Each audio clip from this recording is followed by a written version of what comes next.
কক্সবাজারের উখিয়ার ক্যাম্প 10। চারদিকে শুধু পাহাড় আর পাহাড়। এসব পাহাড়ে বসবাস করছে শত শত রোহিঙ্গা।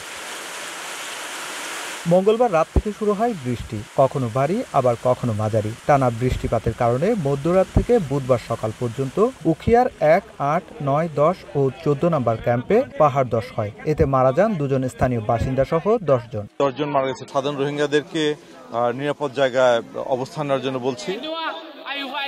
প্রথমে পাহাড় ধস হয় ক্যাম্প 9-এ। খবর পাওয়া মাত্র ফায়ার সার্ভিসের 2টি ইউনিট ঘটনাস্থলে গিয়ে উদ্ধার কাজ শুরু করে। বেরিয়ে আসে 2 জনের মরদেহ। এরপর ক্যাম্প 1, 8, 10 ও 14 নম্বর ক্যাম্প থেকে পাহাড় ধসে মাটি চাপা পড়া আরো 8 জনের মরদেহ উদ্ধার করা হয়, যেখানে 2 জন স্থানীয় বাসিন্দা রয়েছে। 7টা বাজার পরে যখন তাম ভাইয়ে তখন দেখাতে এটা মানে বাড়ির দিয়ে বেড়া আছে, বেড়া ভাগা আর খন্না চাইছো যেটা যেতুন মাঝে আর মেহরবান নিজে পারিব সেতুন মাঝে আর কুচিত থাকি উন্দে। নগদের কাছে সব গ্রাহকই প্রিয়, তাই তো সারা দেশে ক্যাশ আউট চার্জ সবচেয়ে কম।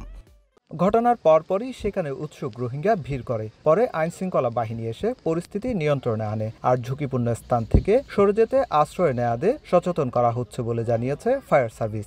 ঘটনা পরবর্তীর জন্য আর নতুন করে কোনো ল্যান্ডস্লাইডে কেউ না মরে, এটারই আমরা মানুষকে জানাচ্ছি যে আপনারা সেফ পজিশনে থাকেন। ভারী বৃষ্টিপাত হলে যারা পাহাড়ের পাদদেশে যারা বসবাস করছেন, যারা ঝুঁকিপূর্ণ অবস্থানে আছেন, তারা দ্রুত ওখান থেকে সরে যাওয়ার জন্য।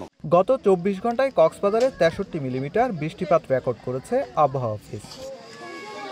প্রতি বছরই রোহিঙ্গা ক্যাম্পে পাহাড় ধসের ঘটনা বাড়ছে, একই সঙ্গে বাড়ছে মৃত্যুর সংখ্যাও। কোনোভাবে রক্ষা করা যাচ্ছে না পাহাড়ে ঝুঁকিপূর্ণ বসবাসকারী মানুষগুলোকে। উখিয়ার কুতুপালং ক্যাম্প থেকে সুজাউদ্দিন রুবেল, সময় সংবাদ, কক্সবাজার।